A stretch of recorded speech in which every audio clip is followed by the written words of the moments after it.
Welcome back to the course on sustainability leadership. Let's jump into the business and entrepreneurial opportunities. I think there's a lot more than you might expect and in different directions than you might expect. Some of you might think, wait, why business and entrepreneurship? Aren't business and industry the cause of pollution? Yes, in many ways they are. And if we want to change the effects, we've got to change the causes. So that's where we've got to look. Schumpeter, if you know him, he wrote about entrepreneurship. It's creative destruction. Entrepreneurship disrupts. And today, business leads culture. And if we want to change culture, business is a place to look. And about leadership in particular, leaders work on systems, not in them. So if we want to change a system, we have to work on it, not just within it. I want to make clear what is not the business entrepreneurial opportunity here. I get dozens of pitches every day. I got a successful podcast, so they're always promoting sustainable businesses all the time. No joke, when I was making this presentation, bug snacks, how insects can change the world, how eating insects, all right, cute idea. It's not going to change the world. It's not going to solve lots of things. It's grasping at straws, I think. Many new ventures, they may meet some consumer interest. There's a lot of stuff I got in sustainable fashion, like our clothes, we can trace everything back to the cotton field. Everyone was properly paid and so forth. They may appear sustainable, but most do what I call stepping on the gas, thinking it's the brake, wanting congratulations. I don't oppose selling more sustainable clothes, but they rarely affect the big problems like fast fashions. If you've ever seen the pictures of the piles of clothing that we send to other countries and that we only wear clothes on average, I think 7 times, I think this stuff is shipped across oceans more times than we wear it. So you can make sustainable fashion, but it's not stopping H&M and Zara and Shine and all the big stuff. Selling more is not selling less. It's pretty clear. Nearly all ventures promoting sustainability miss the main point, which is that we need to change culture, not accelerate our existing one. And most of the pitches I get are efficiency, making stuff a little bit better, but that accelerates the current culture. They don't see the profitable opportunities that you're about to. So some context. Where we've gotten so far, the problem is our global culture that permits and promotes the destruction of life, liberty, and property through pollution and depletion.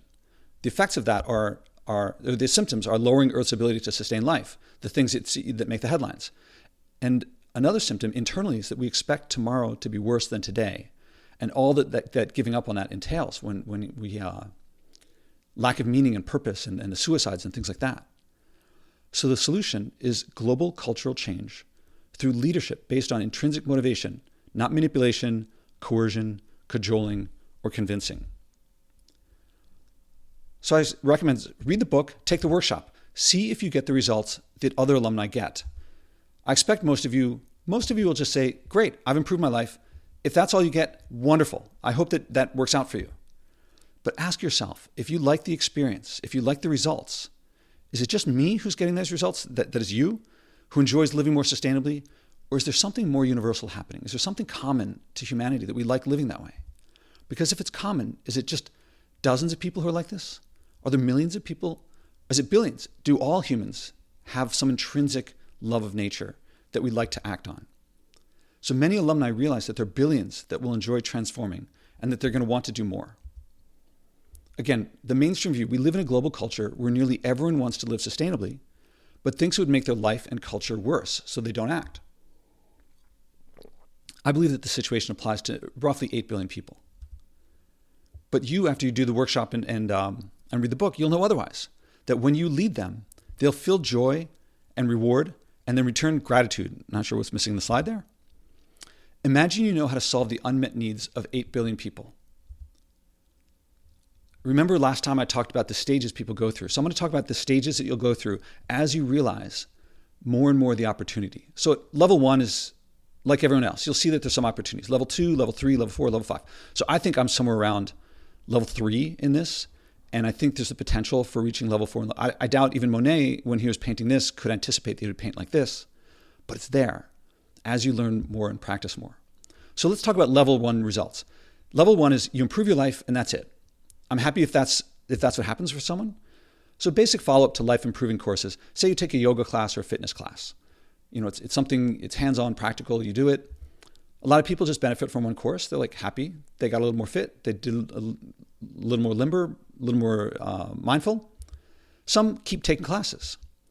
So I'm going to share what the workshop delivers to participants the most. So liberation and freedom is the big one. They can act on their values. They can no longer conflicting. The internal conflict goes away. They're healthier, more safe, more secure. They connect more with their community and their family. They're less isolated. And they gain the ability to teach others to do it too, including teaching it all to yet others. So they feel like, oh, this spreads. I can see a brighter future. And I want to remind you of the results of B. Johnson, Joshua Becker, Chuck Marone, Lorna Davis. Now, Josh, and Chuck were podcast guests. They had these things happen in their lives from outside the course, but Lorna had it inside from the Spodek method and doing the workshop. I'm going to share a couple of reflections that alumni, this is stuff that people, when they're doing the workshop, that they write. So this is effects that you will have in your life when you do the workshop, is that you'll feel caring for the environment doesn't have to be a chore. It can be fun and inspiring. The course doesn't prescribe what to do. It helps you look at your own internal motivation and values to decide for yourself. This is a reflection that someone wrote. This is not someone writing a testimonial. This is what came out during the course of doing the course. Being the person that makes people feel good by talking about nature is so much better than the usual conversations about climate energy. Game changer. So glad I took it. I'm excited to keep making changes in my life. That's a process of continual improvement. I feel motivated to learn more about ways that I can act differently. It's so different when you read the news, when you know that you can make a difference, as opposed to you feel helpless. The more confident, renewed some of her feelings of hope. She led someone else to feel that. I think it was the person's mother. For myself, I'm really enjoying using the method to finally do things that I've wanted to do for a long time. Joy, serendipity in the process. I feel great doing my commitment this week. Curiosity, awe, connection to nature, joy. Over and over, people find this joy, this connection to nature. It's truly been wonderful. Again, these are reflections. They weren't writing these as testimonials. So the baseline result of a typical personal transformation is, this is what people get, is besides helping billions of people to avert suffering and dying before, So we're going to explore the common transformations participants get from the workshop to see what you can bring to people. So this is what you can bring to people. And this is beside that you're also going to help billions of people avert suffering and dying before their times, potentially, helping avert civilization collapsing. Now, I put that on the side because, people tell me they don't like to change until they have to. So it's not enough that you're just going to avert suffering for billions of people. So do you remember this slide? It said, the workshop delivers most for people who are busy, for parents, for people with recalcitrant spouses or bosses. Why is that? Have you wondered how?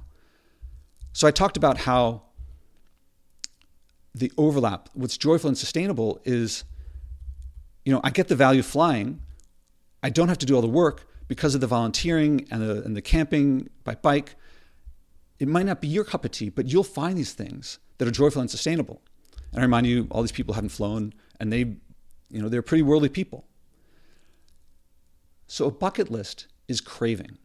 People who stop flying find more of what flying was intended to bring. So I don't think most people want to be in the airplane. They want to visit family. They want to explore culture, more cuisine, adventure, and so forth. But they don't want the internal conflict from hurting innocent people, which we all know people are displaced from their land to get the fuel and the minerals underneath and the pollution and things like that. So people who don't stop flying, they can't believe us because they don't have the hands-on practical experience. But when you do stop flying for your intrinsic reasons, I'm not telling people not to fly. People take the workshop and they tell me, I'm going to go for a year without flying. And they find the value of it without it's joyful and sustainable. And I want to remind people who fly the most see the family the least. People in flying distance families, that is people who they have to fly to visit family members, they complain as if their need to fly was universal, but they're actually a minority. I mean, they go to the airport and they see all these other people flying around, so they figure, well, everyone must fly all the time. But no. Here's a statistic that I found in the Atlantic, that straying from family is unusual in the U.S. Even in the U.S., roughly 3 in 4 American adults live within 30 miles of their nearest parent or adult child. Only 7% have their nearest relative 500 miles away or more. So actually, people who fly to see their families, they're a small minority who feel like they're the majority. And people think of the flight back home, but not many people think of the flight that took them away in the first place. It's like gamblers. Gamblers, they win every now and then, and so they feel like winners, but most of the time they're losers. That's, what pays for the casino. So one flight will bring you a distant relative, but flying in general leads to families being so spread apart that they have to fly around. So flying in general tears family apart, so that visits become more like social media friendships. Like, oh, good to see you. Oh, let's see you next year. So the workshop and the community leads to, we realize the world is too big and beautiful to see everything and everyone. And anytime I'm in one place, I'm not in another. So the best strategy becomes optimize my experience wherever I am, love where I am as much as I can. And then I don't feel the need to fly so much because I'm enjoying where I am. I don't feel the need to get away. And as it is with places, it is also as people. Anytime I'm with one person, I'm not with another. Treating people like bucket list items or visits like social media, it detracts from meaningful connections. I know if you fly around, you're thinking, Josh, you don't get it. My family's different. Obviously, you don't love your family like I do, which is, I think you'll get as bogus. But when you actually live it, you start realizing how much more you connect with the people you connect with, and how much you realize the people you weren't connecting with, you weren't really connecting that much with. So that's flying, that's one area, but alumni change relationships in many different areas. They drastically change their relationships with social media, with shopping, online and offline, with fashion, they just buy less clothes, food, and then waste and garbage, they reduce, and it's not like they're trying to, they just do it. Time with loved ones, relaxation, not having to get away from it all, boredom and creativity, personal responsibility. These are all areas that alumni change their relationships with. And I think you can see that these are valuable parts of our lives. So if all you do is improve your life and that's it, if all you do is the book and the workshop, you're going to restore it to your life and community, health, safety, security, liberty, freedom. I hope this stuff is obvious why this is the case. Living more sustainably brings these things. Beauty and nature and integrity and more connecting with our deepest values, which are embodied in phrases like do unto others as you would have them do unto you. Leave it better than you found it. Live and let live. Love your neighbor as yourself. And you're also going to reduce your internal conflict and the feelings that it causes. So guilt, shame, hopelessness, helplessness, despair, futility, blame. Okay, level 2 is, so how would you have less of those things in your lives? A lot of people, we suppress, I should add suppression and denial to these things. Maybe you don't have these things, but many of us do. Okay, level 2, the next step is joining the team. So beyond your continual improvement, imagine you had your mindset shift and you're on a path of joyful continual improvement and see others on that path. Imagine that you can lead others onto that path. So you feel like it was great for me, I can bring others. I can bring others joy and they're going to express gratitude to me. And you can teach them to do it too. Then you start seeing that this movement is growing and it's poised to grow yet more. So join our team. You can run workshops. You can create support. You can create support groups. We're creating a certification program so you can become a coach and things like that. You can help create, build, and even run programs for alumni in their communities. So we have some programs that we're starting already, but people come up with new ones all the time. You can do that within our team. Contact us and let's get together. So that's kind of like, you could get the benefit of one course. We said that before. You could keep taking classes. You can train to become an instructor. That's what is joining the team, is like training to become an instructor in yoga or fitness. But let's take it to the next level, entrepreneurship. You start doing stuff on your own. So it's beyond those 3 options. You could start your own studio. You can start a chain of studios. So there are many options. And we model our growth on initiatives that help people with challenges that are easier to suppress and deny. So we're not trying to grow like, social media, something where people are drawn in, like it's so easy to do and then it's hard to stop. But things that are hard to start, but people value, like Alcoholics Anonymous or Weight Watchers or CrossFit. So Alcoholics Anonymous, Weight Watchers, CrossFit. I have not done CrossFit. And some people say, oh, it's like a cult, Josh. But I see people who are like military, Navy SEALs, exercising next to, morbidly obese people. And the picture here, this woman, I don't know if you can see, she has no arms. And CrossFit is just perfect for her. It gets people to do things beyond what they would normally do, and they love it. So they're helping millions of people, hundreds of millions of people. They're growing, as are their peers. They're not the only ones. There's more than AA, WW, and CrossFit that are doing things like this. And they often create entrepreneurial ecosystems. So take CrossFit, for example. It's not just CrossFit. There's others that get involved with CrossFit that make the clothing or that make the like food that goes with it. Or Rogue. I don't know if you know Rogue, but they make kettlebells. They make the equipment. And look at these kettlebells. A kettlebell is one piece of metal People have been making kettlebells for a long time and other weights for a long time. And somehow Rogue, I haven't gotten the numbers, but they're up to, last I checked, was over 1,500 employees. So this is a big company that's growing really well off of CrossFit. And so when this movement that Sustainability Simplified is growing, but there's lots of auxiliary things that can be done to provide people with related services. Or in the area of yoga, Lululemon is like a big, they have, what's it called? Like yoga pants. Yeah, yoga pants. I had this picture of yoga pants, but they're like associated with yoga, which is kind of funny because I think of yoga as being pretty natural. And Lululemon's, everything, their stuff is plastic. So Earth Day surfer Lululemon story. 1 year for Earth Day, Lululemon invited me at their CrossFit store on Fifth Avenue to do a presentation on sustainable cooking. And one of the managers who helped organize the event at Lululemon, he worked there and he loved the company. He loved what they did, and he loved the ethos there. He said, I work here, people shop here, but we're all one community. But he also said he was a surfer. And it hit him one day that all their clothing was plastic. And he's been on beaches where they're covered with plastic, including old clothes that were thrown away. And there was something that didn't feel right for him about Lululemon, that they're selling all this plastic and it's not that natural. Anyway, so hopefully if you do something auxiliary with Sustainability Simplified, you're not selling a whole bunch of plastic. But like B, Johnson, Joshua, Chuck Marone, Lorna, there's a growing population that is joyfully buying less, flying less, scrolling less, consuming less, polluting less. And the workshop makes that change rewarding, and it's accelerating that change. More and more people in the workshop, they do it on their own. So if you lead people to enjoy saving thousands of dollars per year and tens of hours per week, you can earn some serious money. I mean, if you save people thousands of dollars, you can charge them some fraction of that to provide that service, knowing that they're going to thank you, they're going to feel gratitude. So what will be our Rogue when thousands live more sustainably? What's the auxiliary services that you can provide? What about when millions do that? When billions start living more sustainably? What kind of services are they going to need? That's one of the opportunities here. And beyond shopping, flying, and social media, remember the objections from the first video, the actual problem. I had pages and pages and pages. And I said, you're going to come back here after the third video. So individual action doesn't matter. What I do doesn't matter. I care, but I don't have time. I'm busy. I'm working hard. I'm doing all I can. And all of those other slides, slide after slide of slide. Something that I learned when I took a sales class was an objection is a statement of an unmet need. And something I learned through entrepreneurship is unmet need is entrepreneurial opportunity. Every one of those statements on these slides here, and all those other pages and pages and pages of them, that's an unmet need that someone wants resolved for them. And if you can help, go back and look at all those slides, they're all different access points for an entrepreneurial opportunity. So rewatch that list and you'll find each page represents entrepreneurial opportunities to serve people in need of help, and they will thank you for helping them. And I can't reach all of them. For one thing, there's too many of them, but I'm not a parent or spouse. So people say, Josh, you don't get it.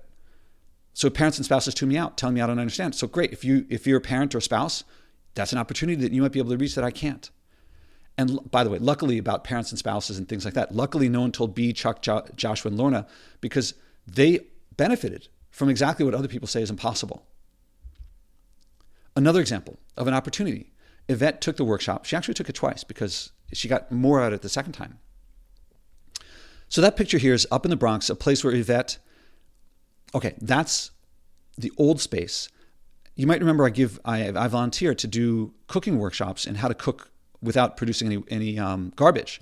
This is that same space. It's from a different angle, but she works at Drew Gardens, which they went in and cleaned up that area, and they made it into one of the most wonderful areas in New York City. That's not the opportunity here. That's just something that I love, that space. It's one of my favorite spaces in New York City, up there with Central Park. And here's the outcome of my cooking workshop of people. This is all cook. Well, that's a whole other story, but delicious food doesn't have to produce any waste. But that space, Drew Gardens is up somewhere about right in here, which is the highest rate of food hardship.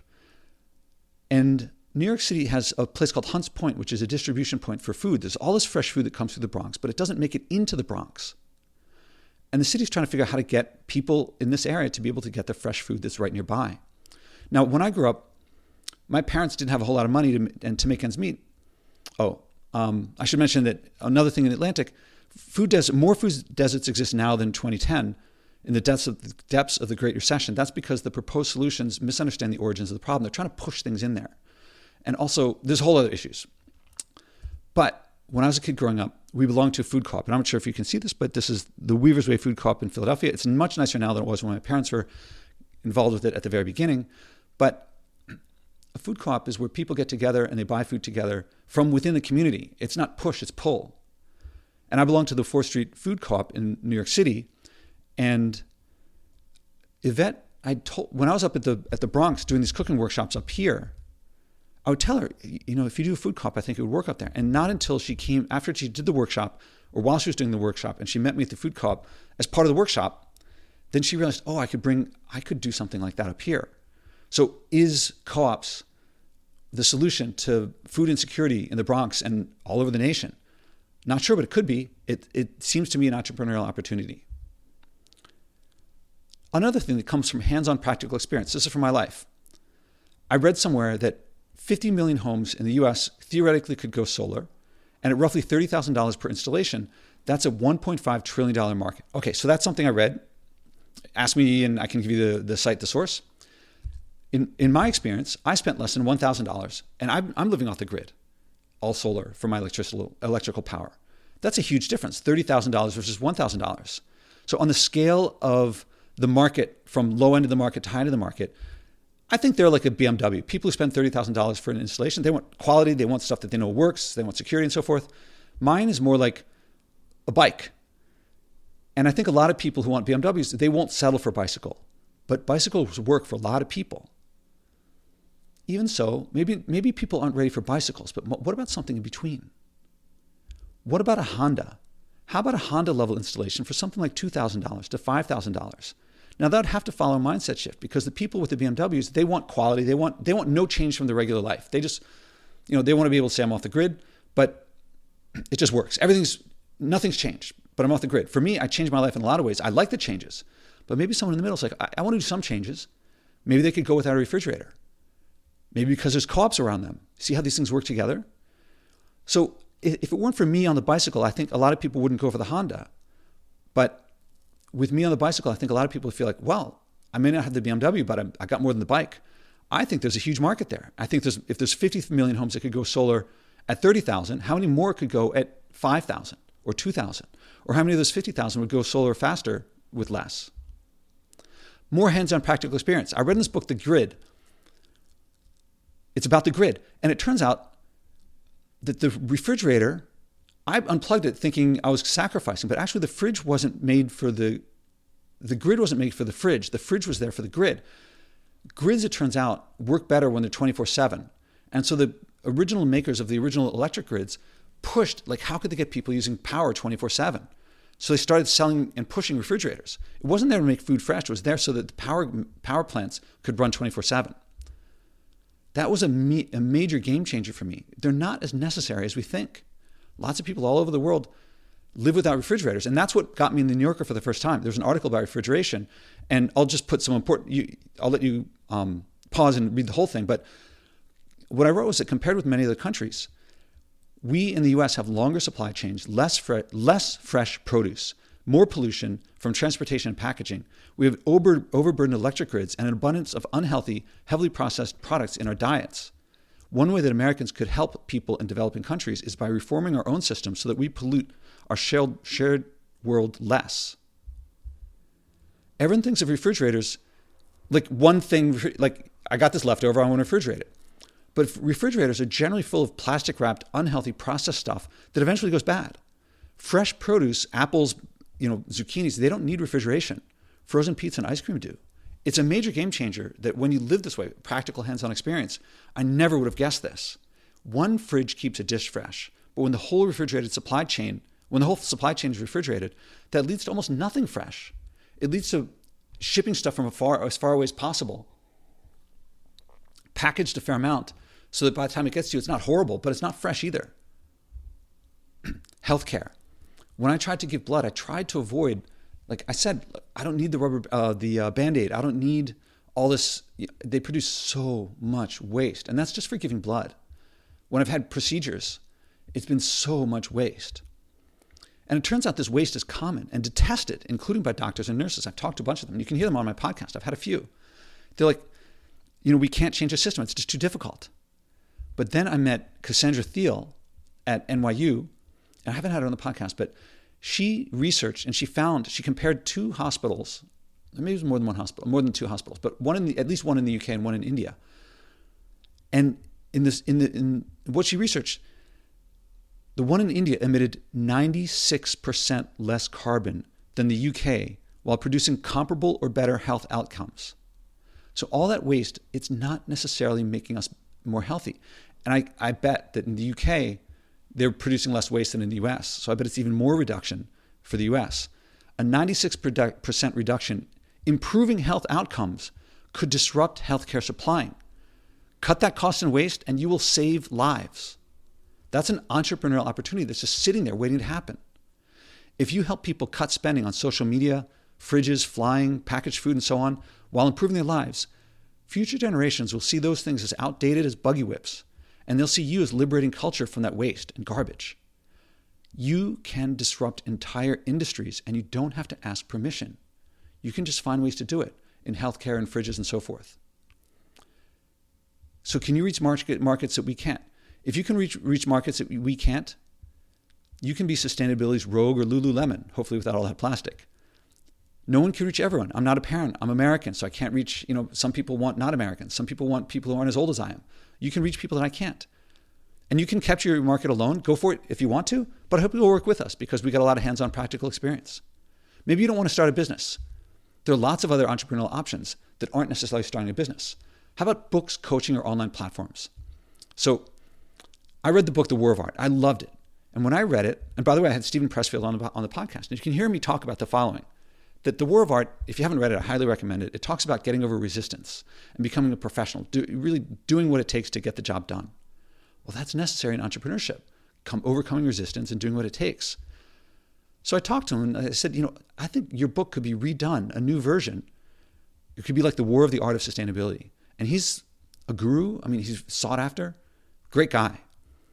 Well, if you wrote The War of the Art of Sustainability, maybe together between Stephen and me, or maybe on your own, but maybe it's not exactly copied, but that's a great opportunity for you to become like him, a go-to person, a guru in a field.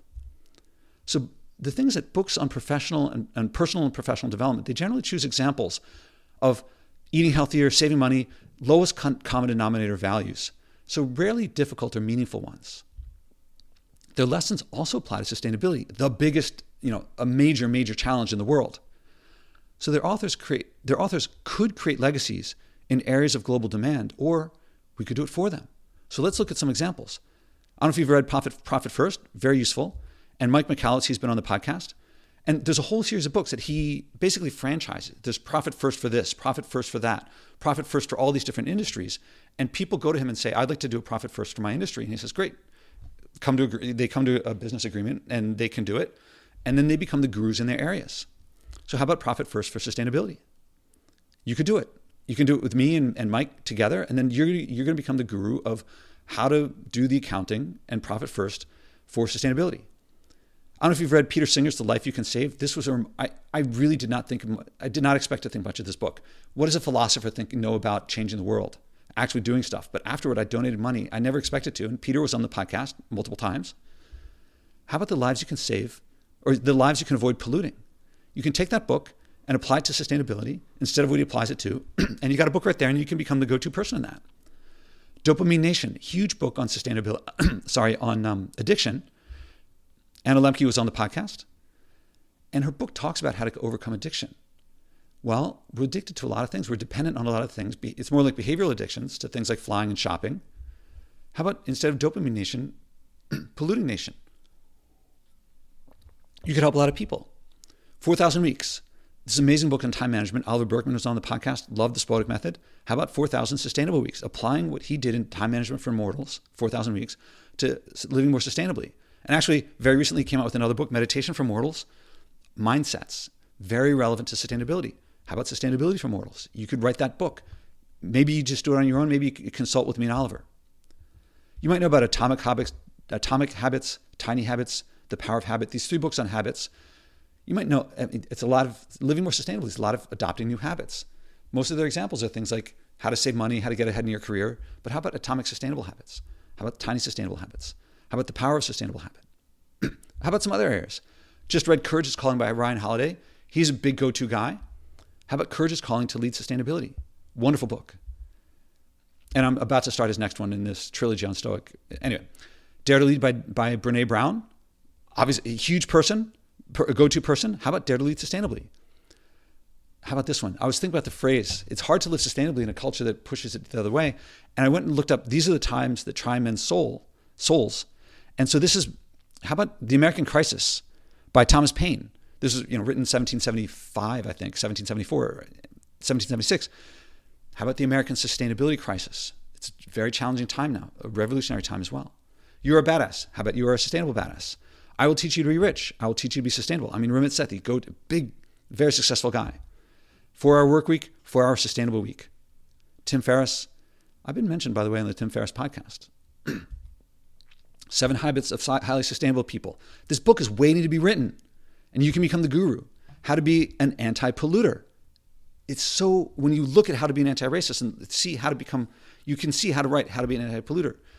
The life-changing magic of cleaning up the environment, our act. Big time stuff. You could be the guru. Start with why sustainability? The sustainable startup. These easy changes. And then I have to put in my book. I would not change initiative or leadership step by step because these are perfectly applicable as they are, as happens with people who do the workshop and they do the workshop, they do those. How about a podcast? In my podcast, I have a lot of people from the NFL. I got Brian Brayman, who won the Super Bowl. So all these people are podcast guests. And now I work with leaders and influential people, but how about doing This Sustainable Life? You could branch out and do This Sustainable Life football, and then you could meet all these people. I mean, I wasn't trying to meet people in the NFL. It's just one pointed me in touch with the other because they like being on the podcast. Or how about McKinsey, BCG, Business School? How about corporate? All these corporate people on the podcast, they really like it. They come back for more. How about This Sustainable Life for consulting or corporate? Are you looking to get into a big corporation? If you do a podcast on sustainability, it opens doors to, you can create a network for yourself. Or how about the military? I've had all these generals, colonels at West Point, Navy SEAL.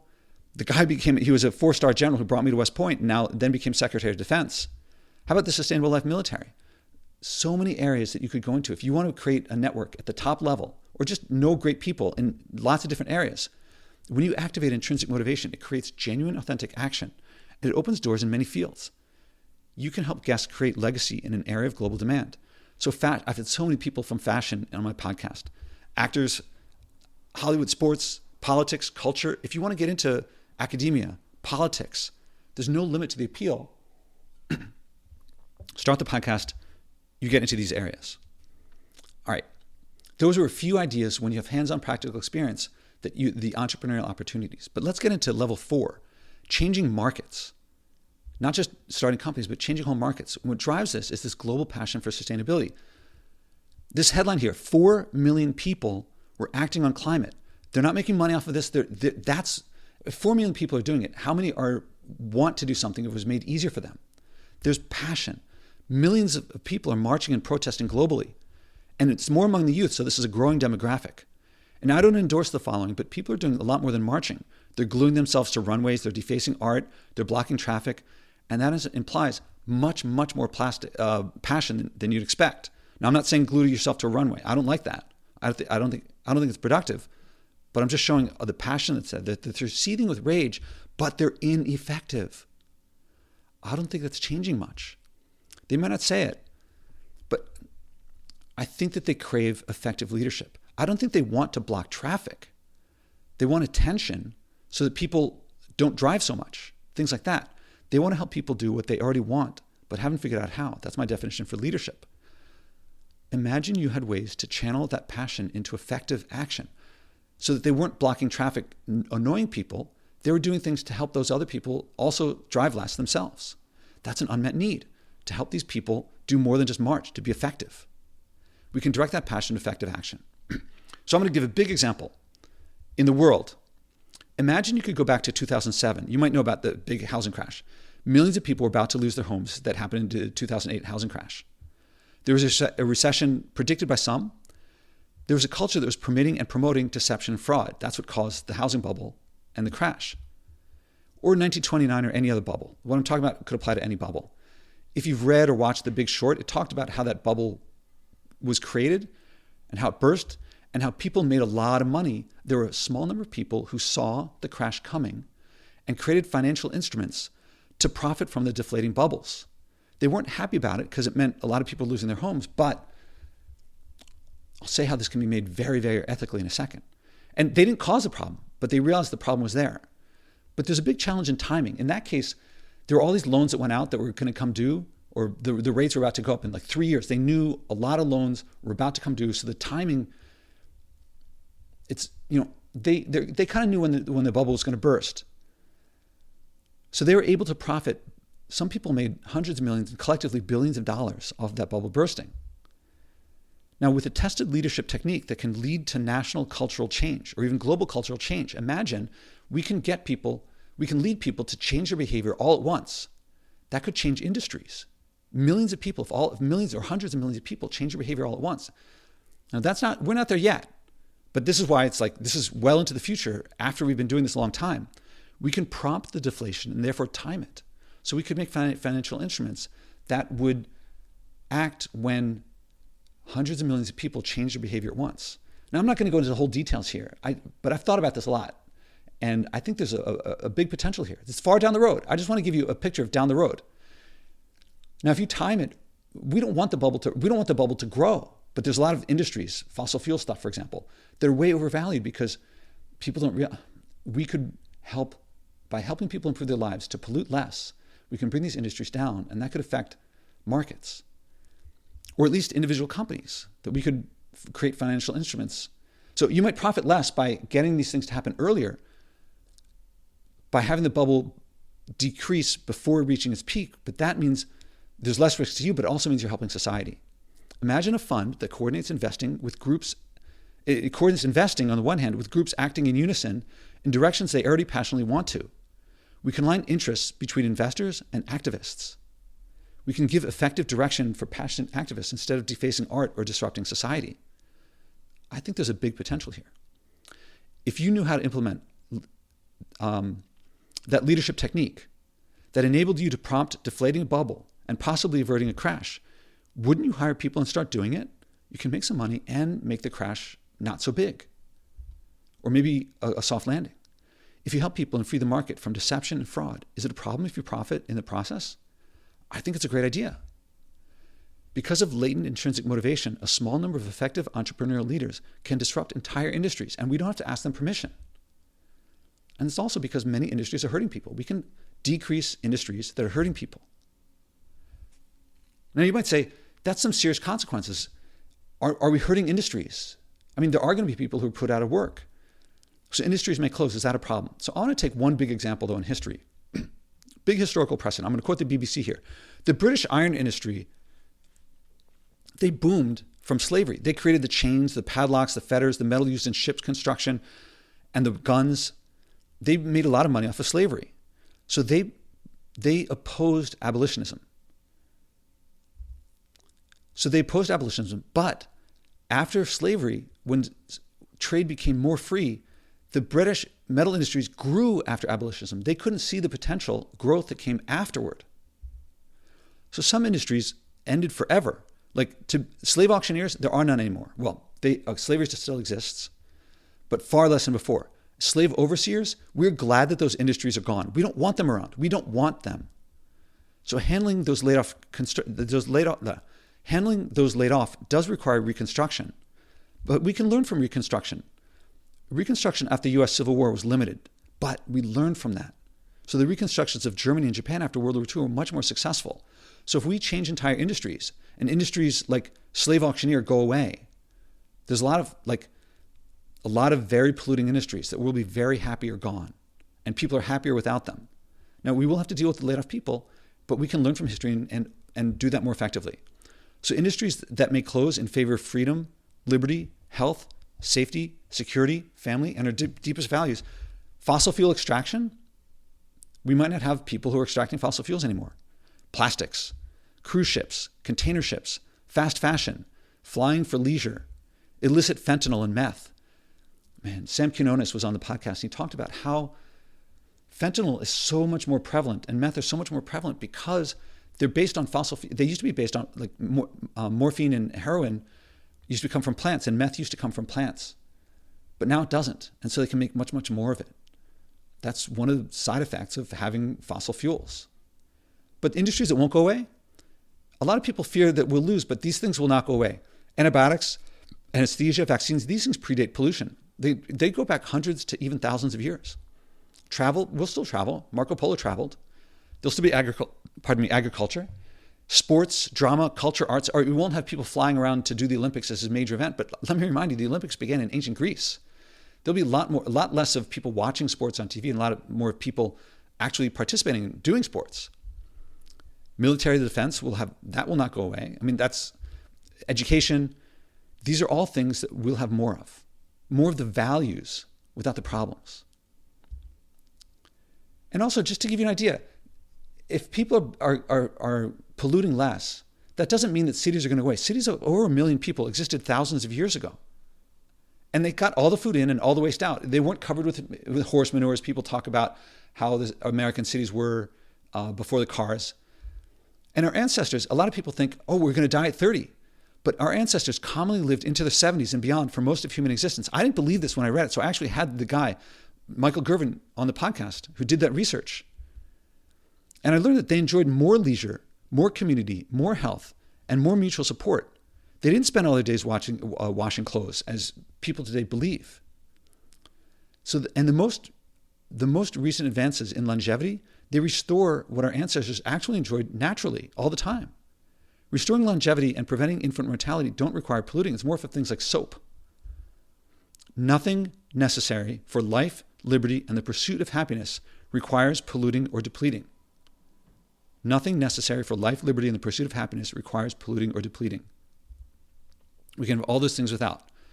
So let me go an interlude here about growth, energy, economics, and politics, because a lot of people feel like, Josh, if people are buying and shopping less, that's going to hurt the economy. So let's talk about growth. In serving markets, leading people to consume less, we may cause the GDP to decrease. Is reducing it a problem? Now, I'm not suggesting government intervention or coercion. I'm suggesting entrepreneurs provide services to people to choose because they want these services, and those services may lead them to buy a lot less because they're improving their lives. I'm living this, and people who do the workshop, this consistently happens. We shop less and we're happier. The entrepreneurial goal is to improve lives by the standards of the person choosing to buy or not buy, not degrowth. That's not our goal, though degrowth may happen. But that's by people choosing it. Still, if we've overproduced, is it a problem if serving customers leads to lowering demand, to even where entire industries disappear? We were glad that happened after the Civil War. But so looking back in history, growth under some material conditions created abundance, including much of the time of written human history since agriculture. But is growth necessary? Are there conditions where growth reduces abundance or impairs life, liberty, and the pursuit of happiness? So let's look at how some economists have looked at lowering consumption, including when based on government coercion. Again, I'm not promoting government coercion, but you're going to see some economists who are very much against big government. But you're going to see them say, well, let's take the example of Milton Friedman. Not a big fan of regulation, not a big fan of big government. But he said, this is quoting him, we have no desperate need to grow. We have a desperate desire to grow. And those are quite different, the need versus a desire. I believe that the level of growth in this country ought to be whatever people want it to be. If the people at large, if each and every person separately was satisfied with where he is and didn't want to grow, fine. And he's not even conceiving of not just not buying more, but buying less. Anyway, he says, I have no objection. I don't want to impose growth on anyone. I don't want people to be free to pursue their own objective. We can have all we want. This is that living where joyful, sustainable. And a lot of people might think, but doesn't growth mean more things we like and need? I certainly grew up thinking whoever buys with the most toys wins. Josh, are you telling me I have to give up things I like and need? Isn't less of what we want and need bad for society? So let's take Friedrich Hayek, another example, not a big fan of government intervention. And he said the harmful effects of deforestation or the smoke of factories cannot be confined to the owner of the property in question. These tasks provide a wide and unquestioned field for state activity. So this guy who's really not a fan of state activity does recognize there are places where it belongs. And he says, if we wish to preserve a free society, it is essential that we recognize that the desirability of a particular object is not sufficient justification for the use of coercion. So just because you like it, that's not justification for coercive meaning. If you force people, if you pollute and deplete, that destroys other people's life, liberty, and property. That's coercive. So just because you like it doesn't mean if you want freedom, if you want liberty, you can't have that. Again, I'm not promoting regulation, but I'm pointing out economists who, in the service of freedom, liberty, and free markets, would have promoted regulation knowing that it would limit growth. So growth is not so necessary. That freedom and liberty enables entrepreneurship, which enables solving more problems, and its absence leads to tyranny. So liberty and freedom enables entrepreneurship. So if we stop polluting so much, it's more freedom, more liberty. That enables entrepreneurship. So all these problems that you think might happen if the GDP goes down, entrepreneurship will solve them.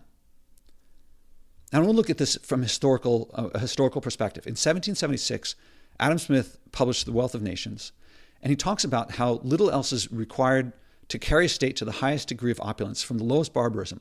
All we need is peace, easy taxes, and a tolerable administration of justice. Governments which thwart this natural course become oppressive and tyrannical. So we want peace, we want justice. One of the things we need is actually, there's very few things that we need: peace, easy taxes, and tolerable administration of justice. What does he mean by justice? So this virtue is justice. The violation of justice is injury. So Smith, I'll let you read it on your own, but pause if you want. But his justice is protection from extortion by force, that is coercion. We can't have people coercing each other. And in the language of the U.S. Declaration of Independence, that not coercive, also written at the same time, these Enlightenment ideas, a government to secure the rights of life, liberty, and the pursuit of happiness. That's what in the Declaration of Independence, that's basically, I think that's the language. Adam Smith said justice. I think that's a government to secure the rights of life, liberty, and the pursuit of happiness, or in the Constitution, a few years later, to protect from being deprived of life, liberty, and property without due process of law. I think that's what we need. And pollution destroys life, liberty, and property. So they destroy Adam Smith's justice. They're coercive, making markets not free, inhibiting entrepreneurship. If you pollute, you're inhibiting entrepreneurship because it's coercive. So we don't have to ask, what will replace these industries and technologies if we disrupt them? By liberating entrepreneurs and markets from coercion, we enable them to solve problems faster than we can predict. And some people might say, Josh, you're just citing a bunch of dead white men. Well, the U.S. Constitution, here's research. Indian nations and peoples impacted the formation of the current U.S. government, the Constitution that created it, and several specific provisions in that document. So Native Americans, and this is just one example of how when Europeans were traveling around the world, they encountered many indigenous cultures. And speaking as an American in the U.S., indigenous peoples influenced the development and drafting and ratification of the U.S. Constitution. The founders developed democratic political theories and principles that were barely practiced in Europe, which at the time did not have freedom. Where you're born was where you died in the social structure. But that wasn't the case in the Americas. And that's why I like this word, enlightened indigenous. These values of protecting life, liberty, and property, these come from not just enlightenment, not just indigenous. It's the confluence. And that's why I contend that this is enlightened indigenous. It's not just a bunch of dead white men. It's not just indigenous wisdom. It's both. So you can look up the quote. Another thing in 1776, that was also when the Watt steam engine was first installed. So that means that before that was what really one of the major things that got the Industrial Revolution going. Virtually no coal was burned in all of human history before 1776. Before, in particular, the writing of the Wealth of Nations or the Declaration of Independence or the U.S. Constitution, meaning that highest degree of opulence that Adam Smith said was possible, the pursuit of happiness, a more perfect union, the blessings of life, of liberty to ourselves and posterity, all of that require no fossil fuels or any energy sources at all beyond plants, wind, and water. Plants being solar, they're solar collectors. They turn solar energy into sugar and wood for fuel and things like that. I mean, not for you, but you can use it that way. But for freedom and liberty, we do need to protect life, liberty, and property, which pollution and depletion destroys. So we don't need fossil fuels. We do need protecting life, liberty, and property. So the prevention of pollution and depletion. So those who claim energy sources beyond plants, wind, and water are necessary for life, liberty, property, or the pursuit of happiness, or the highest degree of opulence, So all these techno-optimists and eco-modernists and people saying all of what they say, they have a conflict not with me if I provide services that lead to people polluting and depleting less, which leads to a GDP shrinking, as Milton Friedman says, as they want. They have a problem not with me, but with Adam Smith and the founding fathers and Milton Friedman and Friedrich Hayek and their peers. And there's also lots of current views, much more recent. So Jane O'Sullivan, guest on the podcast, her academic research shows if you actually do the numbers, there's a lot of what looks like growth is not actually helping. There's a lot of population growth that leads to forcing us to build infrastructure and so forth, which is actually not helping. And I'll let you read her research. If you look at my blog, you can see some of the videos, very accessible stuff. I talk about strong towns. So there's fiscal responsibility and sustainability. A lot of, especially North American city growth, is not financially sustainable. So growth is not always helpful. So not just bikes, the actual practical use and urban planning. I'll let you look at not just bikes to see how cities can be made smaller and more livable, more healthier, more safe, more secure. That's much more recent stuff. And I keep doing things that many people call impossible. They say it's impossible or hard until they hear I do it, and then they're like, oh, well, it's easy. Well, yeah, they say it's impossible until they hear it, and then it's easy. Then workshop alumni do it, and they find it rewarding. My actions generally follow what other people. I didn't invent the idea of unplugging the fridge. I didn't come up with these ideas. I just do what other people did. I'm following other people. And that's what leads to this. There's big demand from all across the political spectrum, from the media, people from all religions all over the world. They want these things. They want us to disrupt these things. They're waiting for it for us to improve their lives. So saying something's impossible when it's not, that means it's an entrepreneurial opportunity. All right, let's get into the really amazing stuff, creating a legacy. This is stuff that even for me is hard for me to imagine, but I can see it possible. I see leadership from business as the most effective source to change culture today, especially entrepreneurship. So let's take an area. Imagine you had a leadership technique. Okay, imagine you could return to when the Sackler family was promoting OxyContin as non-addictive. And I think they knew that it was not, so I think there was a lot of deception and fraud. Look up the history. I think it was pretty clear. Imagine you had a tested leadership technique based in intrinsic motivation, not coercion, something like the Spodek method, that could enable doctors and patients to resist their marketing. You could help victims and potential victims protect themselves. You could limit the opiate crisis. But let's go beyond, not just talking to the doctors prescribing the stuff and the people who went in, such as my stepbrother, he told me he was prescribed opiates and then couldn't get off of it, and then ended up, I think he was in state prison for a couple of years. Imagine you could lead the Sacklers themselves to stop promoting it, and they thanked you for it. They were making a lot of money, but imagine you could lead them to where they were like, we don't want to do that ourselves. You might avert the crisis. If you knew how to implement that leadership technique that would stem addiction and possibly avert the opioid crisis, wouldn't you hire people and start doing it? What if you could do that today? Now, let me talk about the relevance of addiction, because you can actually help a lot of people off of their behavioral addictions to shopping and fast fashions and things like that. It's a heavy subject, but it's essential to understand our culture and how to restore our lost values. It's part of what took this book years to write. The book goes into a lot more detail, but addiction permeates our culture. The entrepreneurs who change our culture by restoring those lost values will help end some of our greatest scourges. So people who do the workshop see a way out of their addictions, you can help others out of their addictions. So I want to take a pause from this level 5 future stuff I want to go back to, if all you do is do the workshop, you'll improve your life in ways. See, this pattern pervades our lives. This is actually from Anna Lemke's book or video, that if you are addicted to something, when you first do it, you get this big peak. You take heroin, you get a big high, then you get a low, and then you go back to normal. But after you do it more and more and more, the high becomes lower, the low becomes yet lower, and the state afterward is lower than it would normally be. So that's why you have to go back and chase the high again. So a lot of research. So I've had on the podcast Anna Lemke, Bruce Alexander, Michael Moss, a couple of big people. These are people who are pretty big in addiction, and I learned from their expertise. And I don't take this lightly. I've lost friends, family. I've lost my neighborhood to addiction. There's fentanyl all over the place. So I don't want to treat this lightly at all. But gambling. Gamblers feel they get a big boost when they win. They feel bad when they lose.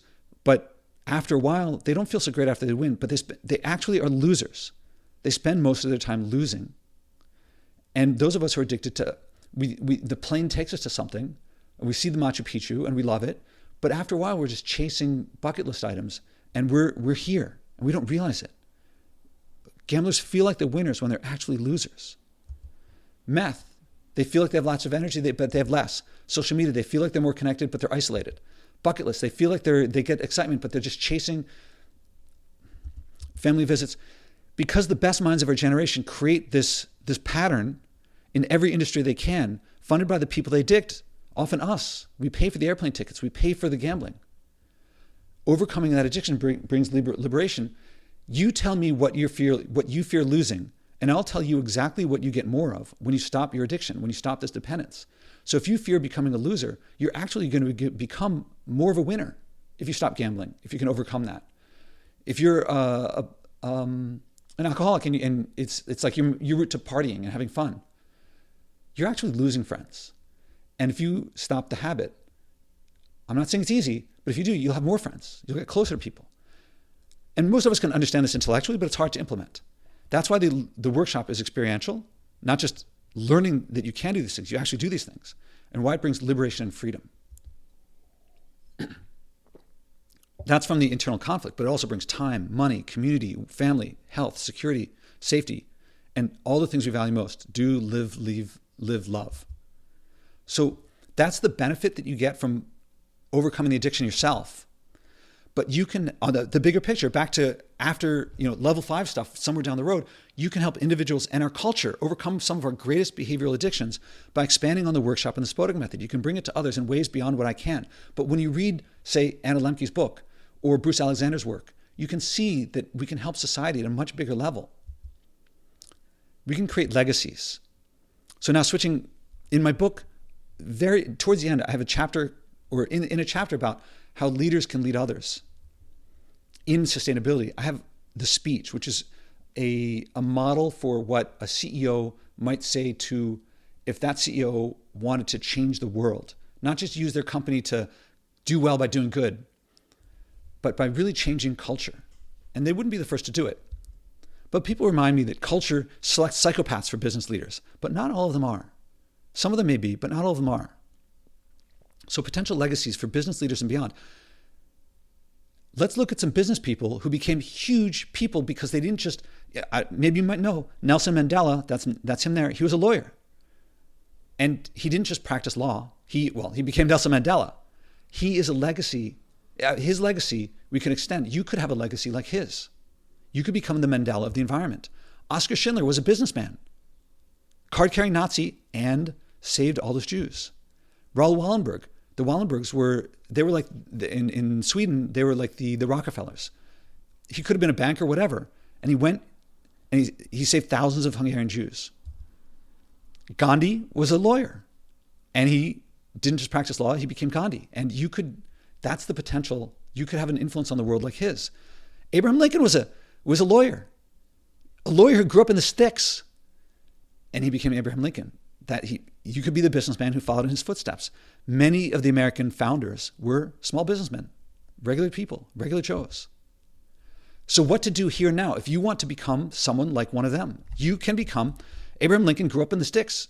If you grew up in something with more access, more than a log cabin, you can potentially do more than he did. What to do here now? Read Sustainability Simplified.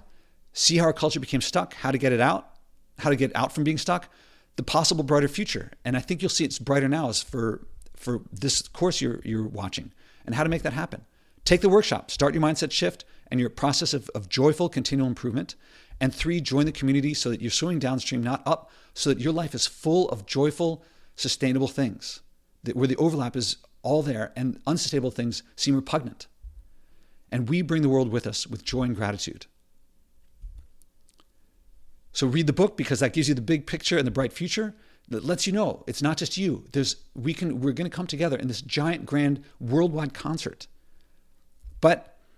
And this is very different from other books, from people who don't have hands-on practical experience of dropping their impact 90% and seeing that it improved their lives. They're all telling you to do something that they're not doing themselves. It's not very effective.